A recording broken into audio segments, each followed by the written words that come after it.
morning he came across Mr. Babylon early. "I have emptied my private room of all personal papers," said Babylon, "and it is now at your disposal. I purpose, if agreeable to yourself, to stay on in the hotel as a guest for the present. We have much to settle with regard to the completion of the purchase, and also there are things which you might want to ask me. Also, to tell the truth, I am not anxious to leave the old place with too much suddenness. It will be a wrench to me." "I shall be delighted if you will stay," said the millionaire, "but it must be as my guest, not as the guest of the hotel." "You are very kind." "As for wishing to consult you, no doubt I shall have need to do so, but I must say that the show seems to run itself." "Ah," said Babylon thoughtfully, "I have heard of hotels that run themselves. If they do, you may be sure that they obey the laws of gravity and run downwards. You will have your hands full. For example, have you yet heard about Miss Spencer?" "No," said Racksole. "What of her?" "She has mysteriously vanished during the night, and nobody appears to be able to throw any light on the affair. Her room is empty, her box is gone. You will want someone to take her place, and that someone will not be very easy to get." Racksole said, after a pause. "Hers is not the only post that falls vacant today." A little later the millionaire installed himself in the late owner's private room and rang the bell. "I want Jules," he said to the page. While waiting for Jules, Racksole considered the question of Miss Spencer's disappearance. "Good morning, Jules," was his cheerful greeting, when the imperturbable waiter arrived. "Good morning, sir." "Take a chair." "Thank you, sir." "We have met before this morning, Jules." "Yes, sir, at 3 a.m." "Rather strange about Miss Spencer's departure, is it not?" suggested Racksole. "It is remarkable, sir." "You are aware, of course, that Mr. Babylon has transferred all his interests in this hotel to me?" "I have been informed to that effect, sir." "I suppose you know everything that goes on in the hotel, Jules?" "As the head waiter, sir, it is my business to keep a general eye on things." "You speak very good English for a foreigner, Jules." "For a foreigner, sir?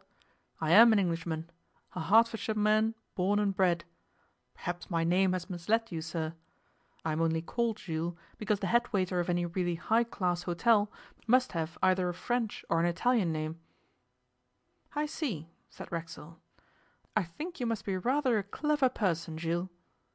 "That is not for me to say, sir." "How long has the hotel enjoyed the advantage of your services?" "A little over 20 years." "That is a long time to be in one place. Don't you think it's time you got out of the rut? You are still young, and might make a reputation for yourself in another and wider sphere." Racksole looked at the man steadily, and his glance was steadily returned. "You aren't satisfied with me, sir?" "To be frank, Jules, I think you wink too much, and I think that it is regrettable when a head waiter falls into the habit of taking white ribbons from the handles of bedroom doors at 3 in the morning." Jules started slightly. "I see how it is, sir. You wish me to go, and one pretext, if I may use the term, is as good as another. Very well, I can't say that I'm surprised. It sometimes happens that there is incompatibility of temper between a hotel proprietor and his head waiter, and then, unless one of them goes, the hotel is likely to suffer. I will go, Mr Racksole. In fact, I had already thought of giving notice." The millionaire smiled appreciatively. "What wages do you require in lieu of notice? It is my intention that you leave the hotel within an hour." "I require no wages in lieu of notice, sir. I would scorn to accept anything. And I will leave the hotel in 15 minutes."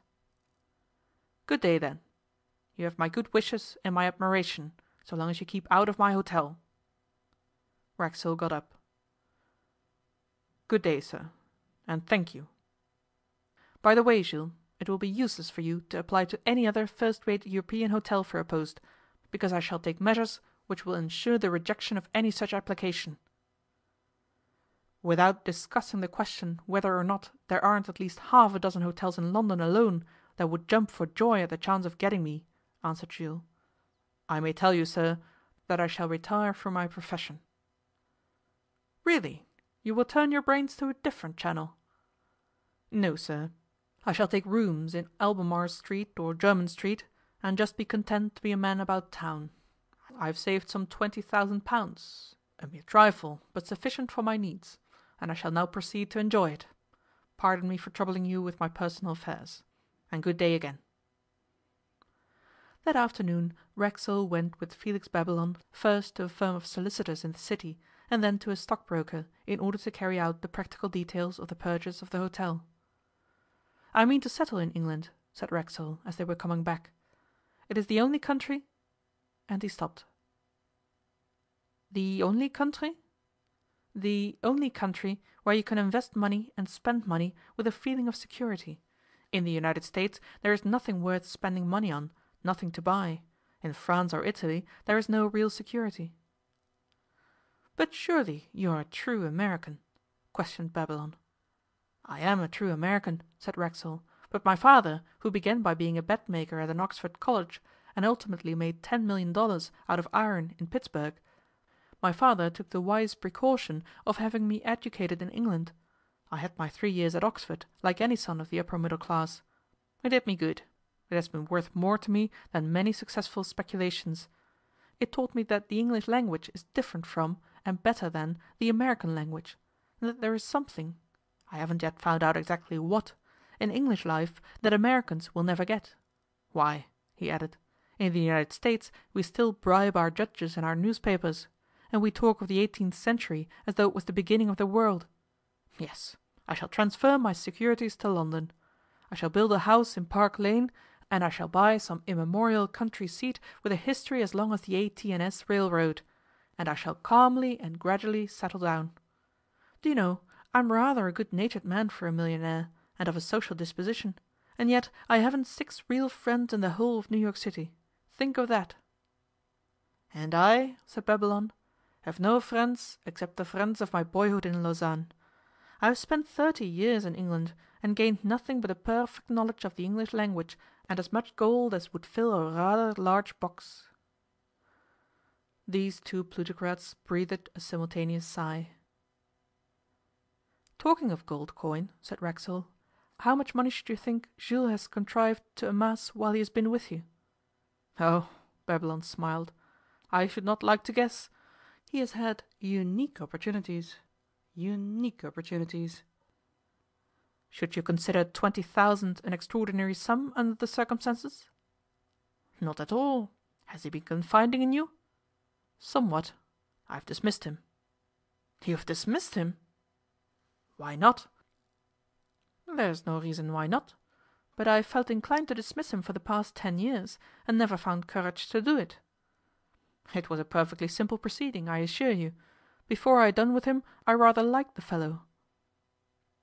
"Miss Spencer and Jules, both gone in one day," mused Felix Babylon. "And no one to take their places," said Racksole, "and yet the hotel continues its way." But when Racksole reached the Grand Babylon, he found that Miss Spencer's chair in the bureau was occupied by a stately and imperious girl, dressed becomingly in black. "Heavens! Nella!" he cried, going to the bureau. "What are you doing here?" "I am taking Miss Spencer's place. I want to help you with your hotel, Dad. I fancy I shall make an excellent hotel clerk. I have arranged with a Miss Selina Smith, one of the typists in the office, to put me up to all the tips and tricks, and I shall do very well." "But look here, Helen Racksole, we shall have the whole of London talking about this thing.